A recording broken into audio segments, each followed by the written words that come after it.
ये है पाकिस्तानी गुमनाम।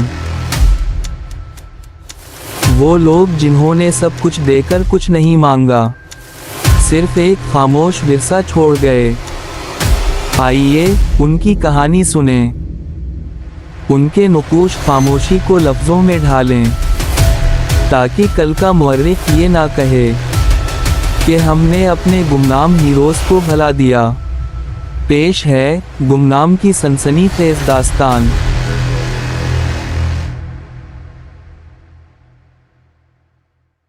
जो इन्फॉर्मेशन मुझे चाहिए थी वो उसने खुद ही दे डाली। अगर तो उसने ठीक बताया है तो जहां तक मैं समझता हूं हम लोग इस रवि प्रसाद को असली प्रसाद खिलाने वाले हैं और ये मौका जल्द ही आ जाएगा। अभी निकलो यहाँ से। वो बरादो-1 को ग्रीन सिग्नल देते हुए अपनी गाड़ी का फ्रंट दरवाज़ा खोलकर अंदर बैठ गया और चलने का इशारा किया। दोनों गाड़ियां आगे पीछे डिग्निटी की इमारत से बाहर निकलीं और मेन रोड पर आते ही स्पीड पकड़ गईं। ये जदीद साख्त की लैंड रोवर गाड़ियां थीं जो हर किस्म के हालात का मुकाबला करने के लिए मॉडिफाई करते हुए बनाई गई थीं। वो सब एक दूसरे से वायरलेस के साथ भी मुंसलिक थे, इसीलिए उसकी और बरादो-1 की गुफ्तगू गाहे-गाहे जारी थी। हम लोगों को तकरीबन 7 साढ़े 7 घंटे लग जाने हैं अगर हम रुके बगैर गए तो। इसे एयरबेस में बरादो-1 की आवाज़ सुनाई दी। हम कोई पागल तो है नहीं जो रुके बगैर जाएंगे, और ना ही कोई ऐसी इमरजेंसी है। हम लोग आराम से जाएंगे, खाते पीते, उसने मज़ाहिया अंदाज में कहा तो दूसरी जानिब खामोशी छा गई। इसे बस इतना याद था कि उसने हर हाल में इस मिशन को जल्द अज जल्द ख़त्म करना है। 1 घंटे में 150 किलोमीटर बगैर किसी रुकावट के अबूर करने के बाद इन्होंने एक जगह रुकना मुनासिब समझा और गाड़ियां सड़क किनारे लगा दीं। यहाँ से आगे रास्ता अपना रंग दिखाने वाला है। अभी तक तो पता नहीं चला, लेकिन आगे इंजर पिंजर हिल जाना है। बरादो-1 ने नक्शा गाड़ी के बोनट पर फैलाते हुए सिगरेट सुलगाया और नक्शे पर उस जगह की निशानदही की जहां वो अभी मौजूद थे। अभी वो आम लिबास में ही थे, क्योंकि वो नहीं चाहते थे कि उनके आरंदू पहुंचने से पहले किसी को भनक भी पड़े। यहाँ से थोड़े फासले पर टरॉयल्स खराब रास्ता है, जिसका मतलब ये भी हो सकता है कि आगे सड़क ढूंढने पर ही नजर आए।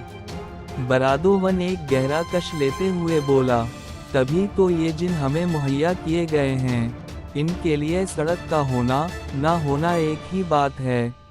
उसने लैंड रोवर की जानिब इशारा किया तो बरादो-1 हंस पड़ा। ये भी आपकी ही मेहरबानी है भाई साहब, वरना तो अगर वही पुरानी गाड़ियां होती तो मुश्किल हो जाती। बरादो-1 इसे देखकर बोला तो वो मुस्कुरा कर रह गया। मुझे कानों में बड़ी खुजली सी लगी हुई है। बरादो-1 इसे देखकर मुस्कुराते हुए बोला, मकसद इसका बलराज ठाकुर से उससे की हुई बात सुननी थी।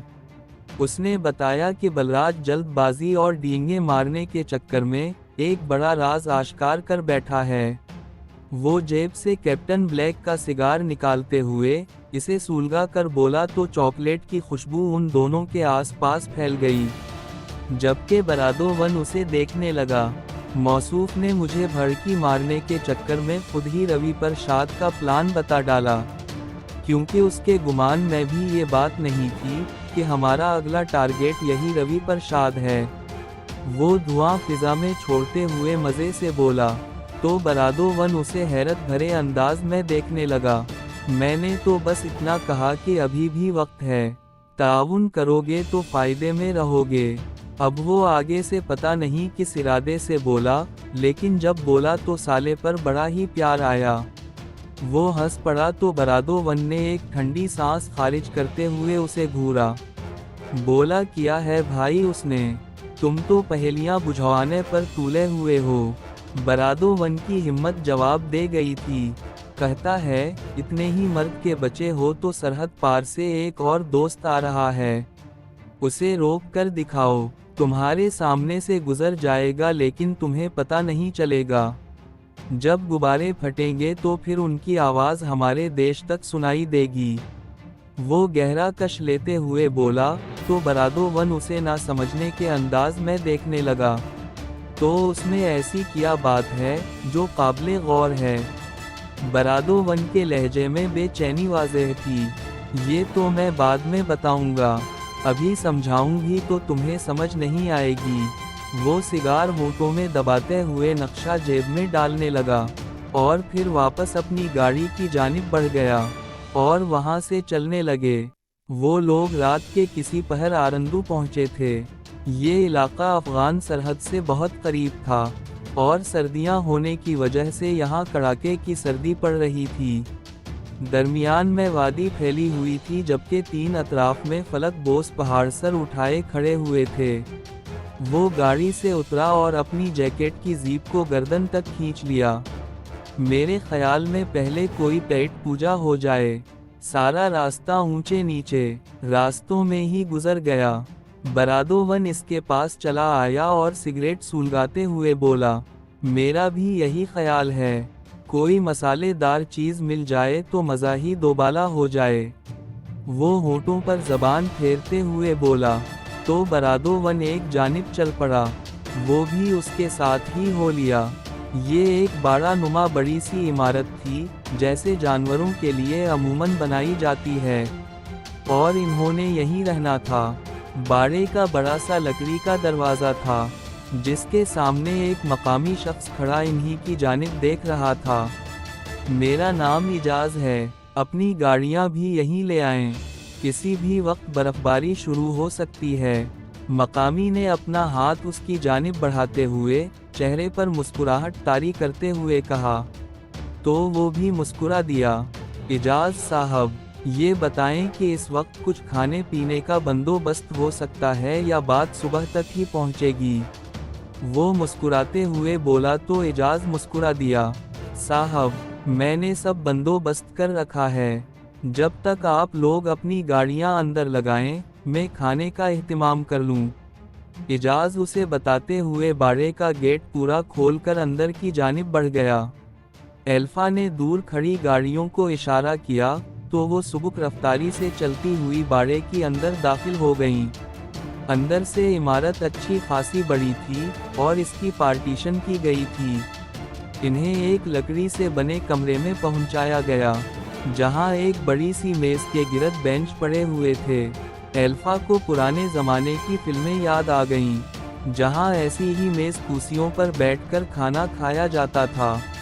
एक कोने में बने आतिशदान में लकड़ियां सुलग रही थीं, जिससे कमरे में खुशगवार हरारत फैली हुई थी। एल्फा ने दस्ताने उतारते हुए इजाज़ की जानिब देखा, जो एक और बंदे की मदद से खाने का सामान मेज़ पर चनवा रहा था। भुना हुआ गोश्त, यखनी, तनूर की बनी हुई खस्ता रोटियां और दूध का मुर्तबान देखकर इसकी भूख ही जाग उठी।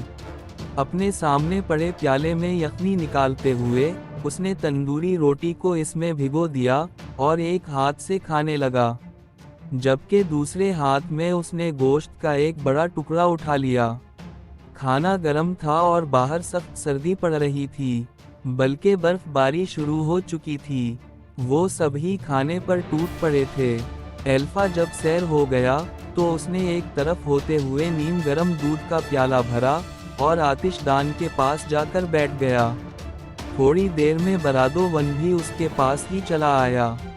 मैंने अपनी पूरी जिंदगी में ऐसा खाना नहीं खाया।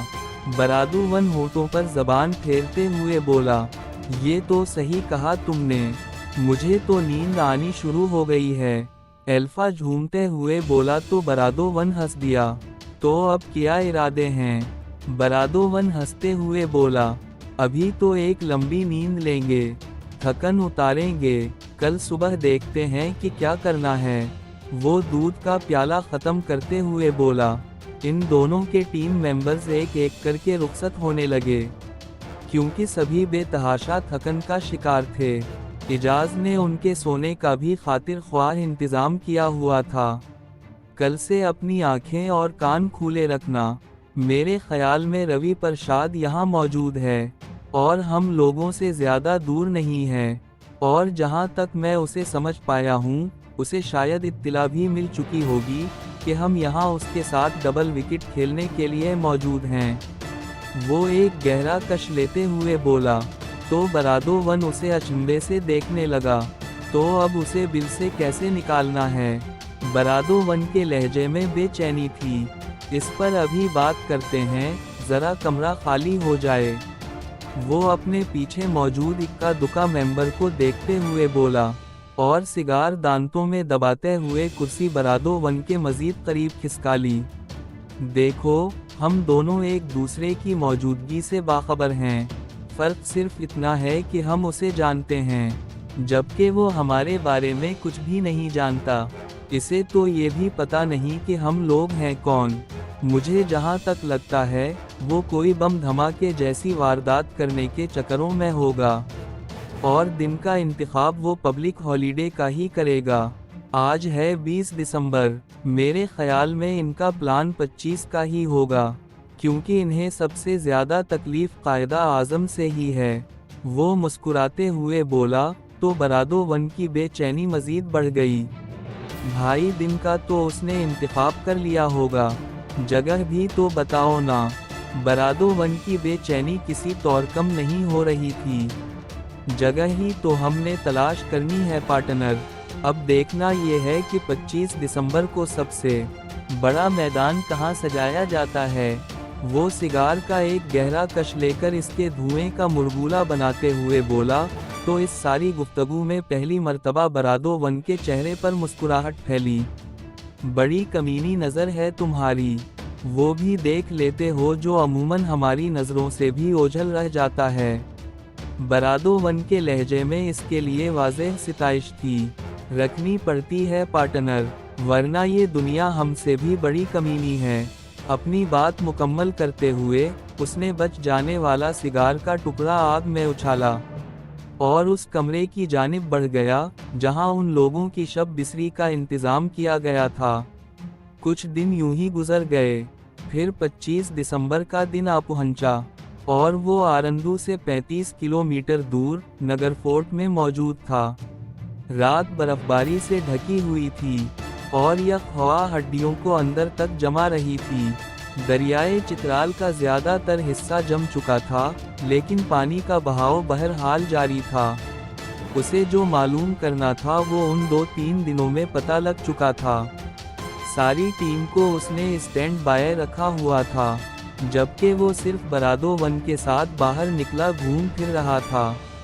आम से कपड़ों में बालों को बखेरे और नज़र का चश्मा लगाए वो कॉलेज का कोई स्टूडेंट लग रहा था, जबकि इसके साथ मौजूद बरादोवन ने भी जींस की पैंट पर मोटी ओनी जैकेट और सर पर गरम टोपी जमाई हुई थी। अपने हाथों में चाय का कप थामे वो दोनों नगर फोर्ट में घूम फिर रहे थे। इसे बस इतना याद था कि उसने हर हाल में इस मिशन को जल्द अज जल्द ख़त्म करना है। ये कहानी आपको कैसे लगी? अच्छी लगी तो वीडियो को लाइक और चैनल को सब्सक्राइब करें और बेल आइकन भी दबा दें, ताकि नई वीडियोस आप तक फौरन पहुंचें।